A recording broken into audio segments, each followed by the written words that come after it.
നേരത്തെ പിണറായി ചോദിച്ച പോലെ തന്നെ ഞങ്ങൾക്ക് ബന്ധം ഈ ആയെങ്കിയായിട്ടുണ്ട്.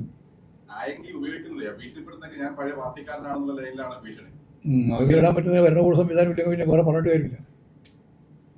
ഞങ്ങളുമായിട്ട് യാതൊരു ബന്ധവുമില്ല. CPM-ഉമായിട്ട് ആയെങ്കിക്ക് യാതൊരു തരത്തിലുള്ള ബന്ധവും ഇല്ലാന്ന് ഇപ്പം പറഞ്ഞതല്ല, മുമ്പേ പറഞ്ഞാണ്. ഇപ്പം പറഞ്ഞതല്ല, മുമ്പേ തന്നെ പറഞ്ഞു. ഇതിപ്പോ കേരള ഗവൺമെന്റ് കൃത്യമായിട്ട് രേഖാമൂലം ഓർഡറായിട്ട് പുറത്തു വിട്ടിരിക്കുകയാണ്. ആ ഓർഡറിനെ പിൻപറ്റി ലീഗ് നേതാവ് താഴത്തേക്ക് സർക്കിൾ കൊടുക്കുകയും ചെയ്തിരിക്കുകയാണ്. ഇതാണ് നമ്മുടെ മുമ്പിലുള്ള ചിത്രം. അപ്പോൾ ഒരു കാര്യം ഉറപ്പാണ്, BJP ഭരണം കേരളത്തിലില്ല, പക്ഷേ BJPക്ക് വേണ്ടി ഭരിക്കുന്ന ഗവൺമെന്റാണ് ഈ പിടി സതീശൻ ഗവൺമെന്റ് എന്ന് ജനങ്ങൾക്ക് പറയാൻ കഴിയും. അതാണ് ചിത്രം. ഇതാണ് ഞാൻ വളരെ ഗൗരവമുള്ള പ്രശ്നമാണ് എന്ന് പറയുന്നതിന്റെ പ്രധാനപ്പെട്ട ഒരു ഭാഗം. അതേപോലെ വളരെ പ്രധാനപ്പെട്ട തന്നെയാണ് ക്വിസ് മത്സരം. ഗവൺമെന്റ് തയ്യാറാക്കുകയാണ് ചോദ്യം, എന്നിട്ട് അയച്ചു കൊടുക്കുകയാണ്. അതിൽ ചോദ്യവും ഉത്തരവുമെല്ലാം. ആ ചോദ്യത്തിൽ ഏറ്റവും പ്രധാനപ്പെട്ട ചോദ്യം എന്താ? ദേശീയ പ്രസ്ഥാനത്തിന്റെ ചരിത്രത്തിൽ ഏറ്റവും കൂടുതൽ വർഷം ജയിലിൽ കിടന്ന നേതാവാരാണ്? ഉത്തരം വി.ഡി. സവർക്കർ. ഇത് അബദ്ധത്തെ പറ്റി പോയ തെറ്റാണെന്ന് തെറ്റിദ്ധാരണകൾക്ക് ഉണ്ടാവണ്ട. ഒരു പേര് മാറിപ്പോയതുമല്ല, ഇത് RSS അജണ്ടയാണ്. RSSന്റെ ഏറ്റവും പ്രധാനപ്പെട്ട കാഴ്ചപ്പാട് ദേശീയ സ്വാതന്ത്ര്യ പ്രസ്ഥാനത്തിന്റെ ഭാഗമായിട്ട് ആരെങ്കിലും പേര് ഉയർത്തിക്കൊണ്ടുവരാൻ സാധിക്കണമെങ്കിൽ അത് സവർക്കറുടെ പേരാണെന്നാണ്. യഥാർത്ഥത്തിൽ സവർക്കർ ചെയ്തത് ദേശീയ സ്വാതന്ത്ര്യ പ്രസ്ഥാനത്തെ ഉറ്റുകൊടുക്കുകയാണ്. ഹിന്ദു വർഗീയവാദികൾ ചെയ്തതാണ്. ദേശീയ പ്രസ്ഥാനത്തിന്റെ ഭാഗമായിട്ട് സവർക്കർ ഉണ്ടായിരുന്നു, പക്ഷേ ത്യാഗപൂർണമായ ഒരു പ്രവർത്തനത്തിലേക്ക് പോകാൻ അദ്ദേഹം തയ്യാറുണ്ടായില്ല. അതുകൊണ്ടാണ് മാപ്പ് അന്ധമായി കിടക്കുമ്പോഴാണ് 6 പ്രാവശ്യം മാപ്പ് എഴുതി കൊടുത്തത്. ആ മാപ്പ് മുഴുവൻ പ്രസിദ്ധീകരിച്ചിട്ടുണ്ട്, പുസ്തകം എൻ്റെ കയ്യിലുണ്ട്. 6 പ്രാവശ്യം എഴുതി കൊടുത്ത എല്ലാ മാപ്പിൻ്റെയും കൂടി ചേർത്ത ഒരു പുസ്തകമായി. ആ പുസ്തകം ഈ കേരളത്തിൽ അതുപോലെ മലയാളത്തിൽ തന്നെ ഉണ്ട്.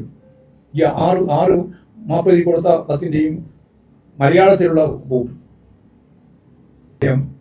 അങ്ങനെയുള്ള ഒരാളെ കേരളത്തിലെ ഹിന്ദുത്വ അജണ്ട നടപ്പിലാക്കാൻ തീരുമാനിച്ച് കച്ചകെട്ടി ഇറങ്ങി പുറപ്പെട്ട BJP ഗവൺമെന്റ് ചെയ്യുന്നത് പോലെ ചെറിയ കുട്ടികൾക്ക് കൊടുക്കുന്ന ക്വിസിന്റെ ഭാഗമായിട്ട് ചോദ്യം ചോദിക്കുകയാണ്.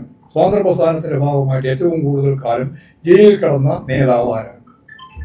ഒരിക്കലും സവർക്കറല്ല. സവർക്കർ ദേശീയ പ്രസ്ഥാനത്തിന്റെ ഭാഗമായിട്ട് ജയിലിൽ കിടന്നത് ഞാൻ നേരത്തെ പറഞ്ഞ പോലെ വളരെ ചുരുക്കം കാലം മാത്രമാണ്. ബാക്കിയെല്ലാം മാപ്പ് പറഞ്ഞ് പുറത്തിറങ്ങിയതാണ്. അപ്പൊ ഇങ്ങനെയുള്ള കഥകൾ ഉണ്ടാക്കി മുന്നോട്ടേക്ക് പോകുക. നമുക്കറിയാം, ഗവർണർ കേരളത്തിൽ ഉന്നത വിദ്യാഭ്യാസ മേഖല മുഴുവൻ RSS വൽക്കരിക്കാനുള്ള ബോധപൂർവമായപ്പോൾ ഞാൻ ബോധപൂർവമാണ് RSS വൽക്കരിക്കാൻ പറഞ്ഞത്. കേവലമായ ഹിന്ദുവൽക്കരണം മാത്രമല്ല, RSS വൽക്കരണം. അതിന്റെ ഭാഗമായിട്ട് യൂണിവേഴ്സിറ്റിയിലെ വൈസ് ചാൻസലർമാരെ താൽക്കാലികമായിട്ട് നിശ്ചയിക്കുന്നത് മുഴുവൻ RSS-മായി ബന്ധപ്പെട്ടവരെ മാത്രമേ നിശ്ചയിക്കുന്നു. സെനറ്റ് എന്തുകൊണ്ട് നേരത്തെ പിണറായി ചോദിച്ച പോലെ തന്നെ ഞങ്ങൾക്ക് ബന്ധം ഈ ആയെങ്കിയായിട്ടുണ്ട്. അത് ഇടാൻ പറ്റുന്ന ഭരണകൂട സംവിധാനം ഇല്ലെങ്കിൽ പിന്നെ വേറെ പറഞ്ഞിട്ട് കാര്യമില്ല. ഞങ്ങളുമായിട്ട് യാതൊരു ബന്ധവുമില്ല. CPM-ഉമായിട്ട് ആയെങ്കിക്ക് യാതൊരു തരത്തിലുള്ള ബന്ധവും ഇല്ലാന്ന് ഇപ്പം പറഞ്ഞതല്ല, മുമ്പേ പറഞ്ഞാണ്. ഇപ്പം പറഞ്ഞതല്ല, മുമ്പേ തന്നെ പറഞ്ഞു.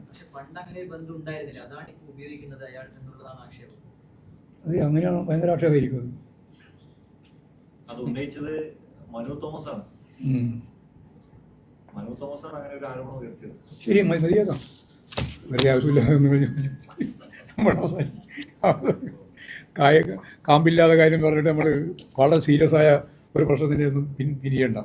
അതുകൊണ്ട് അത് പറയാതെ. അത് സീരിയസ് ഒന്നുമല്ല, ഇതൊരു സീരിയസും ഇല്ല.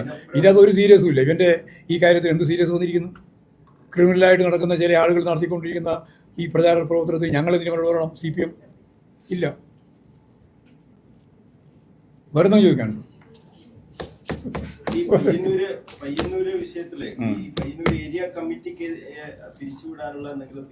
ഒരു നീക്കമില്ല, ഒരു തീരുമാനമില്ല.